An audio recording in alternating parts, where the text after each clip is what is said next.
Boa tarde a vocês que nos assistem na TV Aberta de São Paulo, no Face News One e no Questão de Justiça. Sempre você pode acompanhar no canal 9 da NET e no 186 da Vivo TV. Nós estamos fazendo uma série de reportagens sobre a questão desse tempo novo Covid e conversando com personalidades para saber como faremos num novo Brasil pós-quarentena e, infelizmente, convivendo com a questão da pandemia. Hoje, a minha entrevistada é a Álida Belandi, ela é presidente da Guarani Indústria e Comércio, uma empresa brasileira com 97 anos de tradição, consolidada já no mercado internacional, como um dos mais renomados fabricantes de máquinas para aplicação de insumos agrícolas e equipamentos para o combate de vetores, endemias e para o combate de incêndios florestais. Ela é também presidente da Câmara de Indústria e Turismo Brasil-México e vice-presidente da Associação Brasileira da Indústria de Máquinas e Equipamentos, a ABIMAC. Eu estou aqui recebendo a minha amiga. Oi, boa tarde, quase boa tarde, né? Você está bem? Tudo bem, obrigado. E você, Walter? Eu estou ótimo, eu fico muito grato em lhe receber, sabendo de toda essa história, né, que a gente está passando, um momento difícil, né? E queria escutar um pouco de ti. Primeiro que eu tenho laços até com a Guarani, como a gente conversa, né? Meu pai já trabalhou com agência com vocês, mas eu queria entender um pouco da atuação da própria Guarani. São 97 anos, ela faz parte no andar da industrialização do próprio Estado brasileiro, né? Me conta um pouco da história, presidente. Com o maior prazer, Walter. A Guarani foi fundada em 1923 por um químico italiano que foi formado pela Escola de Tessitura e Tintoria de Prato. Firenze, na época medieval, ela era responsável pela produção de seda e de lã, organizadas em guildas. E a cidade de Prato, que é muito próxima a Firenze, ela se ocupava do tingimento, né, a tecelagem e o tingimento em si. E é uma tradição da família, desde 1397, se dedicar ao tingimento. E o senhor Ítalo Belandi, ele se formou nessa escola e, a convite do Grupo Matarazzo, na primeira década do século XX, foi convidado a montar uma indústria aqui no Brasil para o Grupo Matarazzo. Era em tempos de Primeira Guerra Mundial e vendo que as coisas estavam difíceis na Europa e havia boas oportunidades no Brasil, ele decide montar uma empresa para fabricação de corantes aqui no país.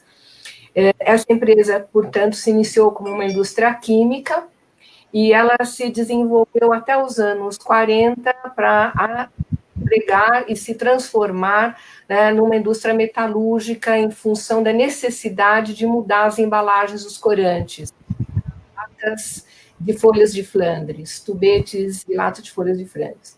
Então, isso fez com que a empresa desse um salto, agregando outras linhas e constituindo, inclusive, uma fábrica de latas chamada Flasa, na época.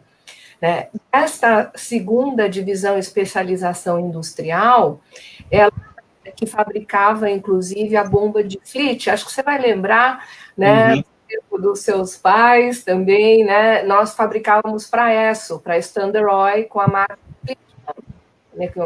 E desse produto se desenvolveu a terceira divisão da empresa e a terceira especialização industrial no processamento de plásticos.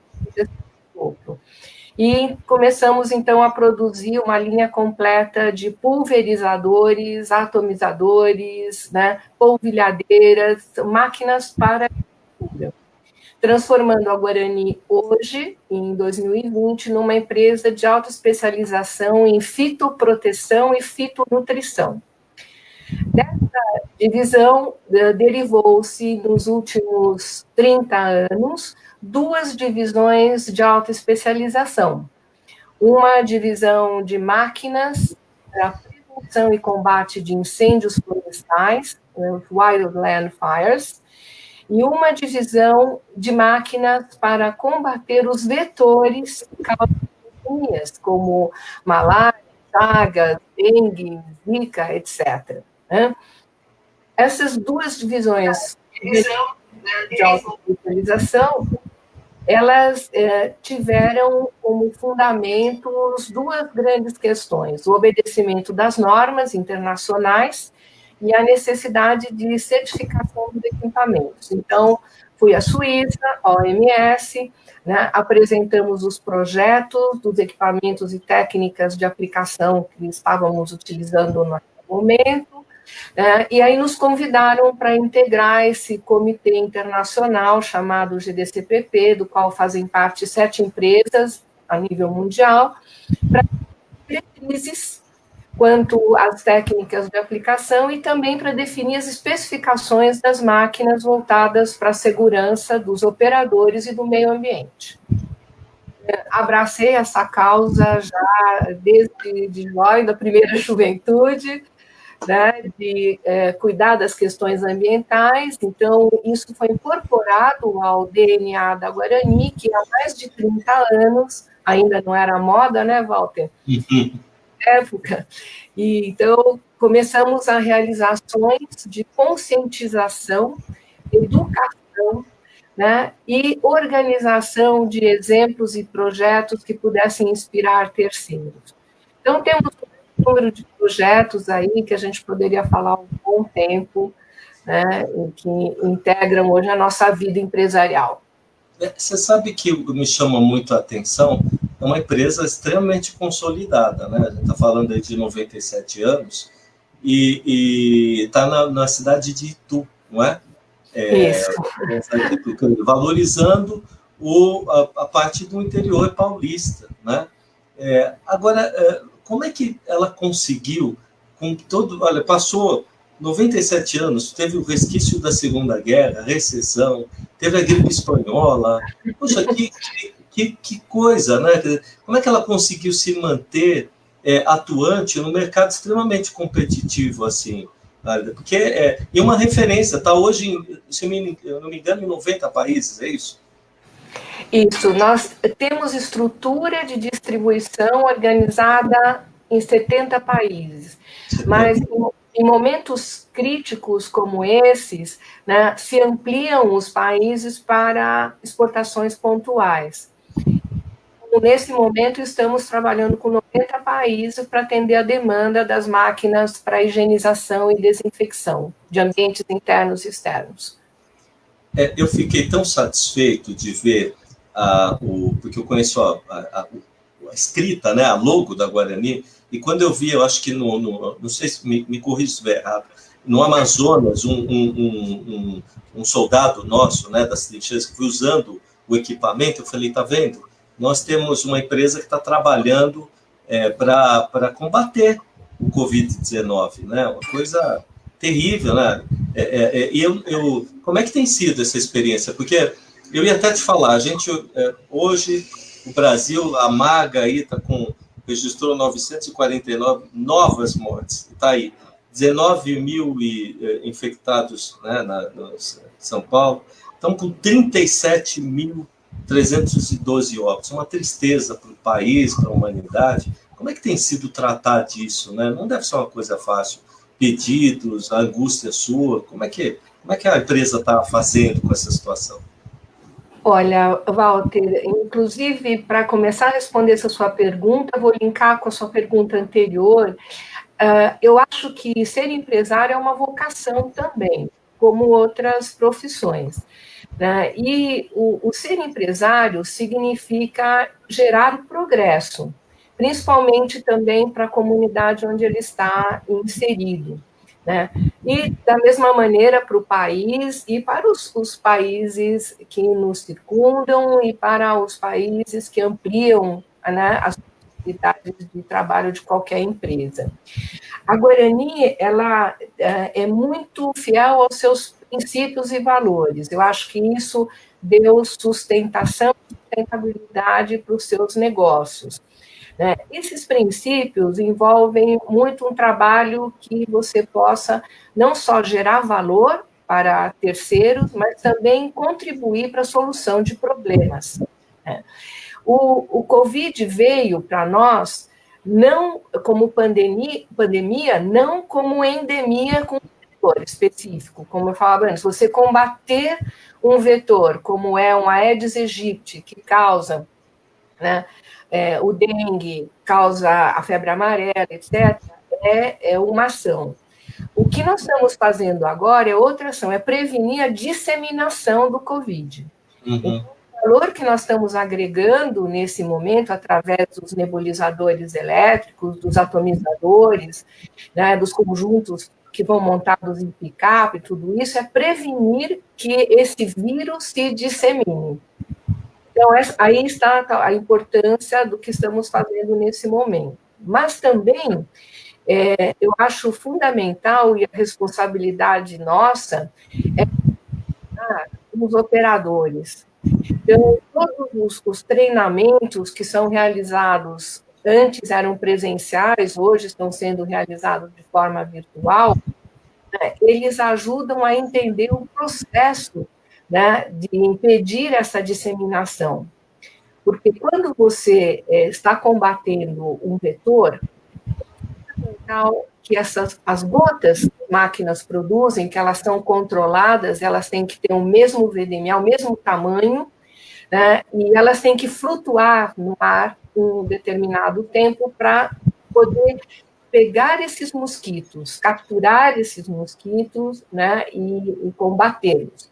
A disseminação é limpar, né, higienizar ou sanitizar os ambientes para que esse vírus não se prolifere.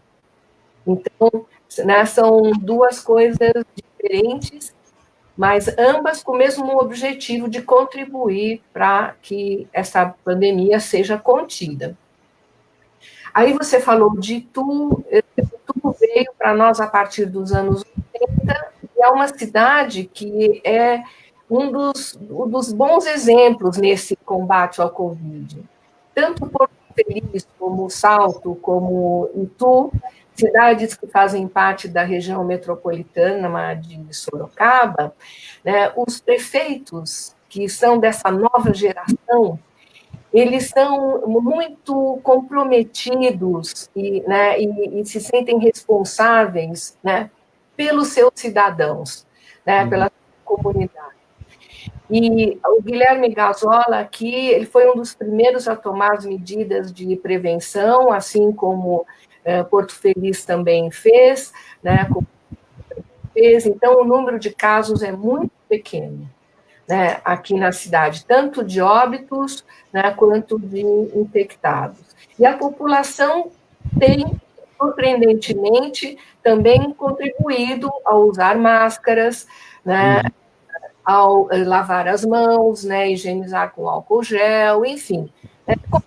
Para o Estado, o que a gente viu ontem, você deve ter visto também, muitos bailes funk e no Rio de Janeiro, em São Paulo, quer dizer, uma população que não está consciente e acaba inflando os números por uma irresponsabilidade, né, cidadã, né? Vocês falando de cidadania, você está na ABIMAC, que inclusive eu já tive muito contato no passado e tal, e a gente, por vários tempos, a gente podia ter se encontrado, viu? A gente tinha, nossa empresa também trabalhou com a ABIMAC do papai, mas eu vejo que a ABIMAC tem tomado aí algumas atitudes relativo com as empresas que ali fazem parte da composição, a auxiliar a população no ente público. Eu queria te agradecer até porque eu vi que a Guarani, inclusive, está auxiliando em material, e talvez mais a máscara, enfim, insumos, deve estar fazendo o seu trabalho, que é uma coisa muito importante, uma questão de protocolo, as empresas fazerem participação nesse momento, né? E eu queria saber um pouco mais disso, né? Porque isso é que tem que ser passado às vezes para a mídia, fica se falando na responsabilidade do governo, fica falando que o XYZ está fazendo isso ou não está fazendo, mas não se olha para quem está fazendo efetivamente do povo, das empresas. Comenta um pouco. Outra coisa também, você está no meio masculino, né? Desculpa colocar assim, é difícil, né? É industrial, como é que é essa relação, como é que está essa questão do Covid, né? O teu tempo de Abimac, me conta um pouco disso. Tá. Bom, com relação à sua primeira pergunta, a Abimac, por ela ser uma entidade que representa o setor de bens de capital, e os bens de capital, eles estão em todas as cadeias produtivas, ela tem uma atuação muito abrangente a nível nacional e internacional, porque ela exporta quase 60% daquilo que ela produz, como entidade. Ela representa quase 8 mil empresas e gera empregos para 290 mil pessoas. E ela tem um grupo de associados, hoje são 1.500 efetivos, representando esses 7.500 ou a 8.000 empresas. E a maior parte dessas empresas, Walter, são pequenas e médias. Entendi. Então, as empresas pequenas e médias, elas mais do que nunca, elas formam uma malha industrial, elas são muito importantes para a geração de empregos, mas elas precisam muito mais de uma entidade, obviamente, do que uma multinacional, uma grande empresa, que também fazem parte da casa, né? Integram grandes empresas também estão na Abimac, né? Então, a Abimac tem uma responsabilidade em orientar essas pequenas e médias empresas nos protocolos e como nós já fazemos por consciência em função até da nossa história e do envolvimento, mas muitas das empresas não. Então, a Abimac tem procurado, através do seu próprio exemplo, porque ela tomou todas as medidas de precaução, distanciamento, também higienização das mãos com álcool gel, alguns trabalhando home office, outros presencialmente, enfim. Então, ela tomou essas providências e ela montou, né, uma série de recomendações para todas as empresas para que pudessem cumprir da mesma maneira. Por outro lado, né, em função da falta de determinados insumos e determinados equipamentos, ela estimulou as empresas do setor a fabricarem, por exemplo, respiradores mecânicos. Boas e tradicionais empresas, inclusive como a Home, estão fazendo isso, estão produzindo esses respiradores mecânicos. Outras empresas estão produzindo viseiras, máscaras, né? A Guarani faz o equipamento, são os nebulizadores elétricos já tradicionalmente, então ela só incrementou essa produção, e outros itens que contribuem, né, para a disseminação desse vírus e a proteção da saúde da população em linha geral. E a outra entidade que faz parte da nossa Câmara, que eu acho que vamos falar depois dela, a ABPEC, ela também foi estimulada a produzir, né, o álcool gel no Brasil. Existe uma matéria-prima que é fundamental, que era importada, e ela passou a fabricar no Brasil, inclusive a exportar, para poder fabricar o álcool gel. Então, eu acho que a indústria, de forma geral, principalmente as indústrias do setor, elas estão comprometidas, né, nesse momento com o combate a essa pandemia. Eu fico feliz. Aqui está, eu quero citar que tem algumas pessoas participando, vou falar 12 que eu quero que represente as outras. O Judson Reinet, né, tá parabenizando pela entrevista, e o João Carlos Basílio, né, também está aqui, né, falando do trabalho querido, né. Você sabe que eu queria te perguntar sobre o que você está sentindo da atuação da OMC, né? Você que é muito, teve todo esse relacionamento com fora do país, conversa pelo trabalho da própria Guarani com vários países, deve estar aí um approach maior com relação ao trabalho da pandemia, né? Como é que você tem visto esse desenvolvimento de trabalho da OMC? Bom, em linhas gerais, a OMC, Walter, e eu posso dizer isso diplomaticamente, né, como outras instituições, ela precisa ser reformulada. Dentro desse novo mundo, nós entendemos que tanto uma FAO, quanto a OMC, quanto a OIT, enfim, todos esses organismos que fazem parte, inclusive, das Nações, né, Unidas, eles precisam de uma reformulação nesse momento. Então, eu acho que eles têm um papel extremamente importante, obviamente, porque essa visão global, né, um entendimento das grandes questões que afetam, ou no caso da OMC, o comércio mundial, e nas outras entidades, né, nos seus respectivos setores, áreas de cobertura, interesse, né, elas exercem um papel fundamental. No entanto, né, a forma de atingir as populações, de trabalhar essas causas, elas precisam ser revistas. Então, eu acho que na questão do Covid, você está se referindo mais até à OMS, Organização Mundial da Saúde, isso. E o que nós sentimos, né, num primeiro momento, é que ela ficou também indecisa sobre determinados fatores. E isso causou um pouco de confusão também para os diferentes países, principalmente aqueles em desenvolvimento,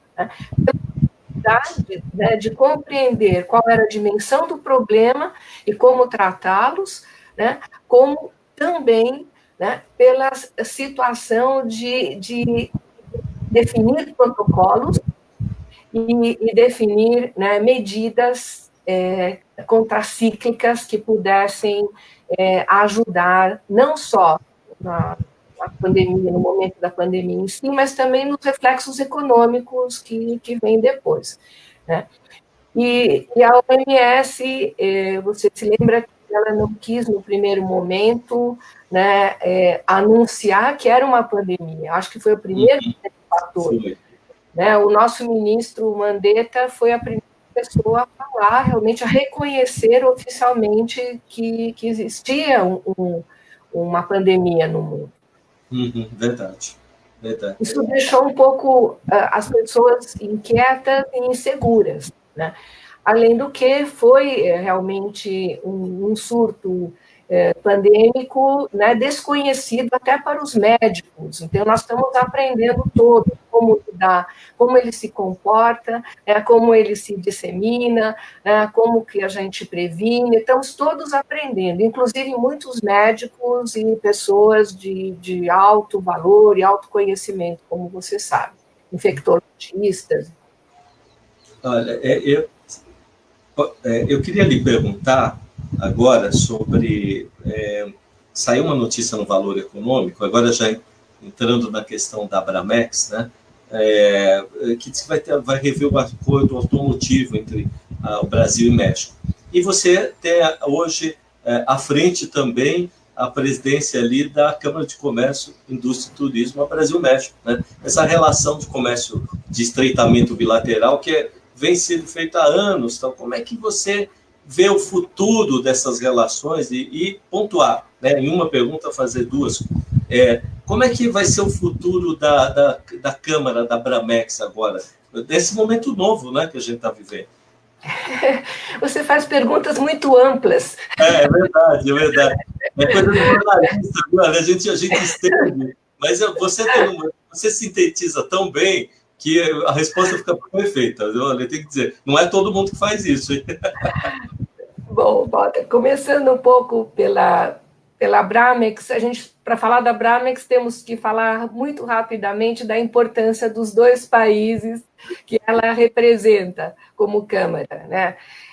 Nós não podemos esquecer que Brasil e México são as duas maiores economias da América Latina e tem áreas de influência também bastante importante. O México, no que se refere à América Central e Caribe, e o Brasil na América do Sul, né? Com um extensivo para a África, que a gente também tem uma influência hoje importante em termos de comércio, né? Então, essas duas nações, elas ainda estão aprendendo a dialogar. Nós vimos há muitos anos trabalhando na primeira fase da Abramex, né, e agora nessa segunda fase, né, dessa Câmara, buscando uma maior integração empresarial. e abrangendo não apenas produtos e serviços, mas abrangendo outras áreas de interesse comum desses países, né? Como são investimentos, como são as barreiras comerciais, tarifárias, não tarifárias, enfim, né? Cobrindo uma série de áreas para que a gente possa facilitar esse comércio bilateral. Essa nova BRAMEX, ela nasce com 3 principais objetivos. Primeiro, de ser efetivamente uma Câmara binacional, ou seja, bater empresas mexicanas e brasileiras entre os seus associados, né? Segundo, dela com uma visão mais holística e integrada dos setores produtivos, ela trabalhar nas cadeias produtivas globais, inserindo empresas dos 2 países dentro dessas cadeias. O terceiro, principalmente, é trazer um contingente maior de setores, né, que participem para que os pleitos que ela defenda legítimos e possam representar os interesses de muitos e não apenas de alguns setores. O setor motivo, que é o ACE 55, ele é o mais importante, ele já vem funcionando há anos e engloba o setor de autopeças também, que é fundamental. Ele, nesse momento, está sendo revisto e ele deve ser mais consolidado ainda, né, nos próximos anos. O ACE 53, por outro lado, de outros setores, ele só tem hoje 970 partidas arancelárias. Ele é muito limitado. O Brasil representa 1% do comércio geral do México, e isso se reflete, como você vê, na falta de outros acordos, né? E de um acordo que deveria abranger vários setores, englobar apenas 973 partidas. Então, é a nossa missão, né, ampliar esse contexto, né? Agora, ela nasceu, essa Câmara, com 2 presidentes, eu como presidente do Conselho Consultivo e o João Basílio como presidente executivo, ambos representando 2 entidades que são importantes no comércio bilateral. A APEC, a entidade que o João representa, né, de produtos de higiene pessoal, cosmética, é uma entidade muito importante, né, e eles fizeram, inclusive, um acordo próprio que o João pode, no momento certo, falar sobre ele, né? E a BIMAC, que já falamos, que representa o setor de bens de capital. Então, essas 2 entidades, elas são 2 eixos de sustentação para essa Câmara. E através, inclusive, das nossas atuações, tanto do João quanto minha, em outras entidades, também poder fazer uma capilarização maior, né, não só para trazer associados, mas também para ouvir terceiros e dar mais consistência a todos os projetos e ações que a Câmara possa realizar. Ale, eu estava me segurando para fazer essa pergunta, mas ainda vai dar um tempinho, mas eu vou fazer. Como é que vai ser agora para as indústrias, né? Esse momento pós-quarentena e, por enquanto, de pandemia para o Brasil, né? Como é que você está vendo? Qual seria... claro que ninguém tem bola de cristal, né? Mas o que você está avançando agora para ver como é que pode ser nosso caminho, né? Esse futuro que está, né? Tá deste jeito, né? Deste jeito, tem outra qualificativa, deste jeito que a gente está hoje.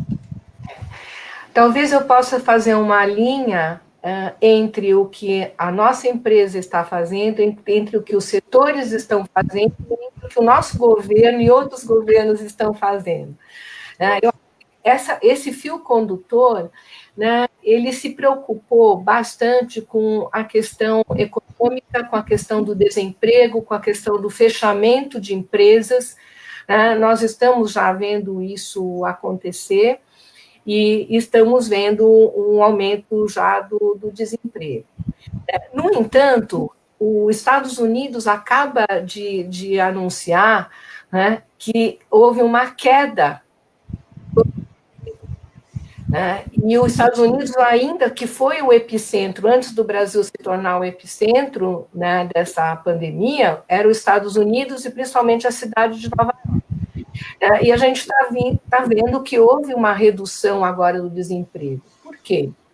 Né? As aberturas que devem ser baseadas em critérios, né, cuidadosos com relação a uma série de fatores, né, elas têm estimulado, né, o reinício de algumas das atividades econômicas. Nós tínhamos visto setores como o da agricultura, da alimentação, né, que não sofreram tanto porque são básicas, a mesma coisa a indústria farmacêutica. Né? Então, essas indústrias foram, de uma certa forma, preservadas, tanto a indústria alimentícia quanto a indústria farmacêutica.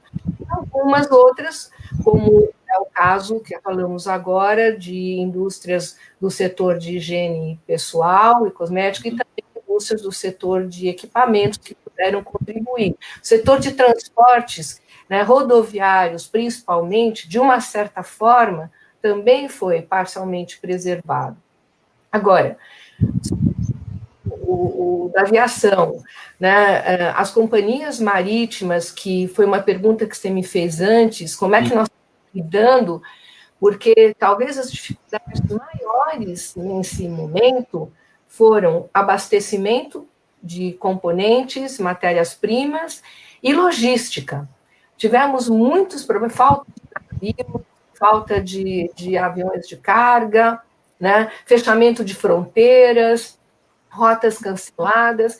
Então, todos esses aspectos estão a cada dia, né? Correr atrás para fazer renegociação com os fornecedores e com os clientes para poder atender a demanda da melhor forma possível. Pós-pandemia, vai haver uma reacomodação, Walter. Obviamente, isso nós estamos vendo uma depuração, inclusive, em alguns setores, que já se iniciou. Nós vamos também ver um processo de fusões e aquisições, né, que deve ocorrer entre empresas que se enfraqueceram, né, empresas que estão se reinventando, se reformulando, dentro das suas atividades empresariais, das suas linhas de produtos, da sua forma de vender, né, da sua forma de atender. Nós vamos ver isso seguramente. Vamos ver também, eu acho, uma preocupação maior das pessoas com a higiene, né, uma preocupação maior com os demais, quer dizer, a solidariedade, para mim, é talvez, né, dos legados mais importantes que essa pandemia vai deixar. E a aproximação entre as nações. Porque, né, você está vendo, todos eles estavam fora, que tiveram que ser repatriados, e a mesma coisa, os mexicanos que estavam aqui, os italianos, e de outras nacionalidades que tiveram que retornar aos seus países, né, todos vivendo, né, realidades diferentes e entendendo o mundo de uma outra maneira. Então, eu acho que, com toda a infelicidade das mortes, das perdas de vidas humanas que nós vimos, né, e que sofremos com isso, como pessoas, como cidadãos, nós também estamos com um legado de um amadurecimento das sociedades, né, e o entendimento de que o mundo e as economias, as empresas, as relações humanas devem ser tratadas de outra maneira. Uhum. E eu acho que isso é o lado bom que vai ficar, né, de tudo isso que nós estamos vivendo. Olha, eu queria primeiro te agradecer demais, viu? Pela simpatia que você né? Pela capacidade que você tem, sabe? É importante a gente ver mulheres, porque, como eu falei, minha mãe sempre foi muito combativa, mas é importante ver mulheres aguerridas, né? E com tamanho discernimento, viu? Eu fico muito feliz de ter doado o seu tempo para a TV aberta, né? O nosso canal 9, as redes sociais, dizer que eu virei um fã seu. Imagina. Imagina, você é parte da nossa casa, né?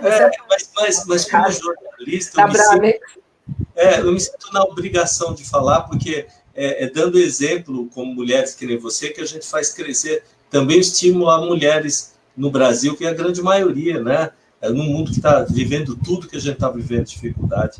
Eu lhe agradeço esse tempo, viu? E deixo para você fazer suas colocações finais, né? E a Bramex está em boas mãos, viu?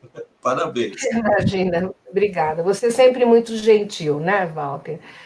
Eu acho que o que você está fazendo, né, esse papel de informar, né, e de buscar diferentes opiniões, é extremamente importante para elucidar, né, as pessoas e fazê-las compreender, né, o que vem ocorrendo em diferentes áreas, setores, né, campos, né. E o que eu posso dizer apenas é que as pessoas não percam, né, nem a fé, nem a esperança, né, e que esse confinamento que fomos obrigados a viver, ele também é um tempo de reflexão, né, que esse confinamento tenha servido para que haja mais esclarecimentos em relação a todos os fatores que afetam as nossas vidas. E as pessoas acreditem no Brasil, né? Acreditem na integração. O mundo é muito importante, o universo é muito importante, o planeta é muito importante. E nós precisamos saber cuidar dele. Cuidar dele é cuidar de nós também. Olha, essa mensagem de conciliação é o melhor caminho que a gente tem agora, viu? Eu fico muito feliz, viu? Fico feliz mesmo e como eu lhe disse, eu tenho uma relação afetiva, porque o papai, um dia eu ainda vou explicar para o pessoal da TV, o papai trabalhou fazendo essas correlações, né, do índiozinho e tal, eu fico muito feliz de ter falado com você. Lhe agradeço muito. Infelizmente, o nosso tempo já está encurtando, mas quero lhe convidar para voltar para falar mais sobre essa relação bilateral da Bramex, enfim, contar tudo que está acontecendo para poder esclarecer mais o nosso empresariado, a população, enfim, dar esperança. Muito obrigada, Walter, muito gentil. Como se diz no México, suerte. E fica aí comigo, que a gente vai encerrar, que estamos no ar. Eu quero dizer a vocês, fica comigo aqui para a gente dizer tchauzinho, para você ter aqui, como a nossa presidente falou, esperança, a quem nos assiste pelo Canal 9 aqui de São Paulo, né? Nossa cidade tão abatida do jeito que está, mas que esperança e fé que Deus está cuidando da gente, não é, presidente? É isso aí. E com a nossa responsabilidade também, né? Também. Lhe agradeço muito. Eu vou encerrar aqui, que lá na TV eles vão encerrar lá, a gente não vai ver a vinhetinha. Obrigado, viu? Muito obrigado. Tchau, Obrigada. Obrigada a você. Tchau.